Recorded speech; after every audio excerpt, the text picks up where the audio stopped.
guys, welcome back to another PEL video. I decided that today it would be interesting to talk about manifestation, just to kind of see the psychological reasoning behind it, or if there's any merit to doing it, just to see if you're wasting your time or if it has any benefits to your goals and your dreams. Manifestation is used today a lot in social media just to kind of talk about how you can think things into action. So typically they'll say if you think good thoughts, good things will come. If you think bad thoughts, bad things will come. And this can range from a variety of things. It can be about, thinking about a new car or thinking about doing good on a speech or just anything in general. As long as you think about it, the universe will bless you with it.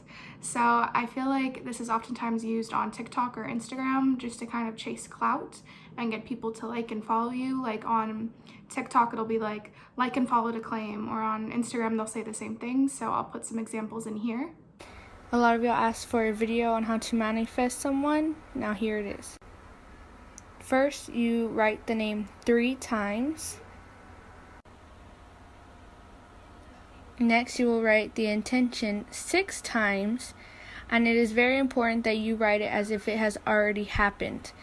So like, I want them to FaceTime me, so I put that they had already FaceTimed me. Now you are going to write whatever you want them to say to you 9 times. It doesn't matter how long or how short it is, just write it 9 times. It's whatever you want them to say to you. And there you have it. I lit a candle and I put it on top of the paper for 24 hours.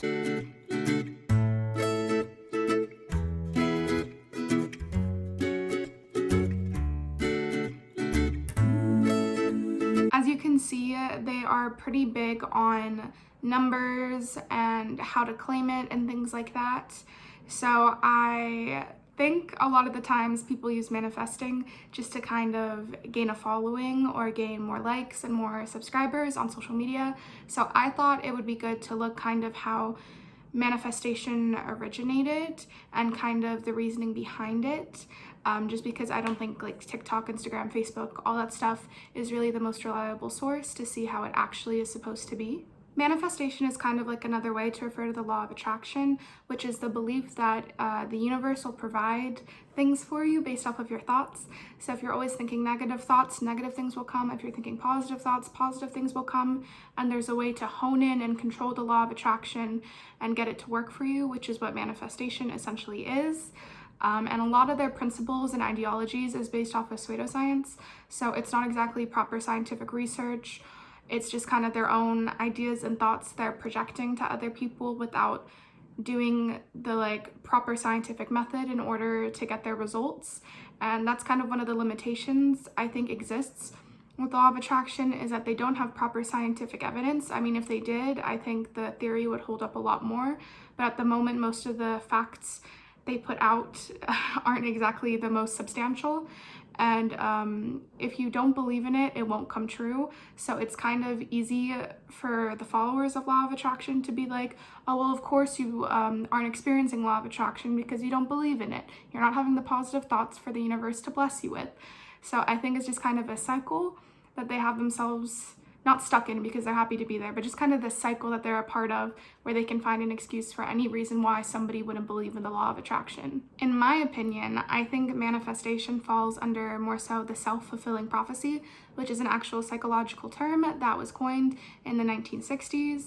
And the self-fulfilling prophecy is that a false definition of a situation or event or whatever can evoke a behavior, and that behavior can cause the events to fulfill the definition that you came up with in the first part.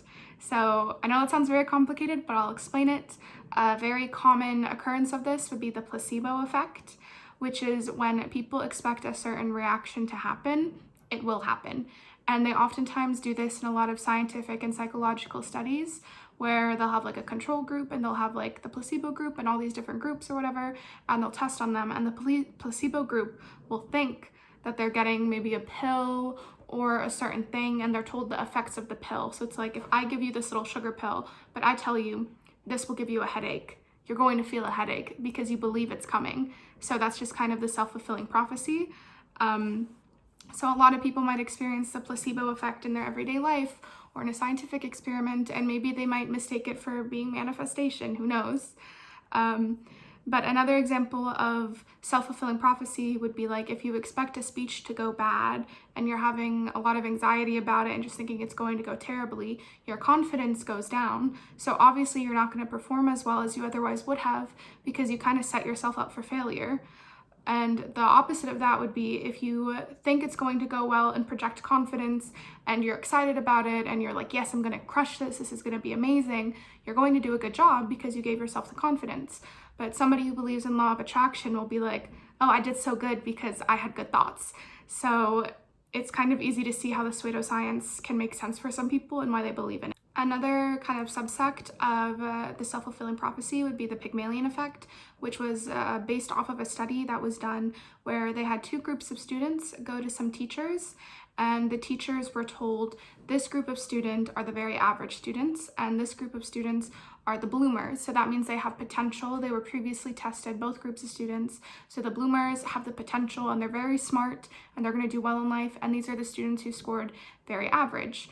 But in reality, all the students scored pretty much the same, but the teachers didn't know that. So the researchers came back a couple months later after the teachers had been working with these groups, and the students who were classified as the bloomers actually did better than the average students, even though at the beginning their IQ tests were pretty much the same. And this is because the teachers spent extra time on the bloomers because they thought, oh, like the average students are already just doing average, so I might as well put more effort and attention into the bloomers, even though that's not the case.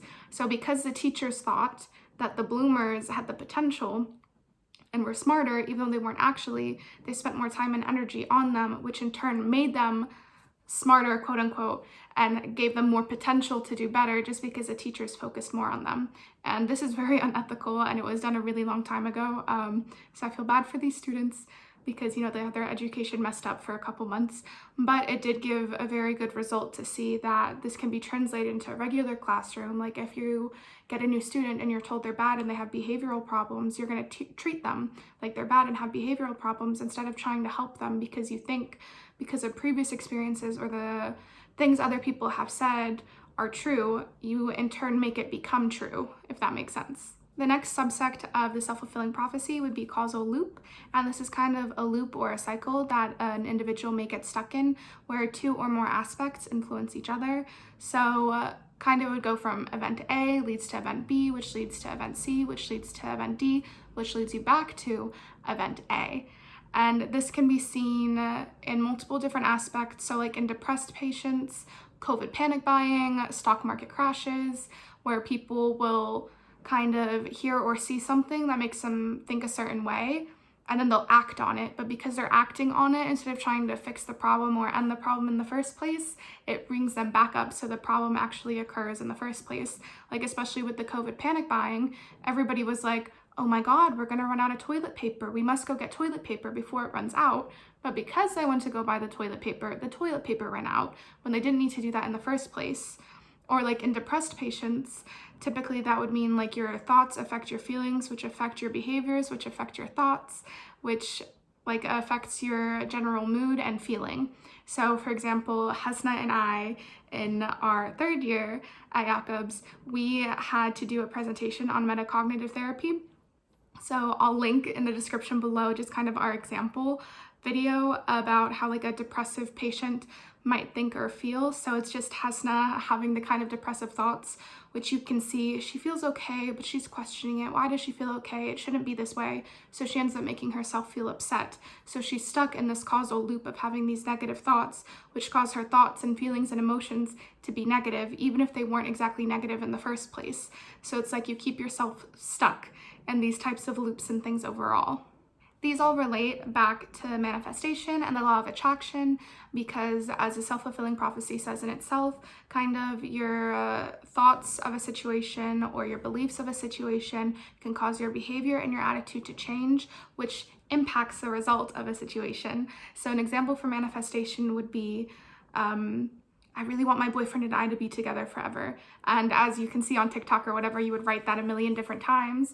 But because you force yourself to believe that it is true, your behavior probably changes around your boyfriend, causes him to feel a certain way, and then maybe it'll turn out well for the two of you. Or if you're like, I will pass this exam tomorrow, I will pass this exam tomorrow, like I forget the exact numerical information that they said on the TikTok, but you write it, I think it's like 373 or something like that. So you write 3 times, 7 times, 3 times, whatever the numbers are.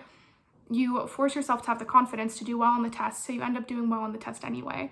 So in my personal opinion, I think manifestation and law of attraction is actually the self-fulfilling prophecy.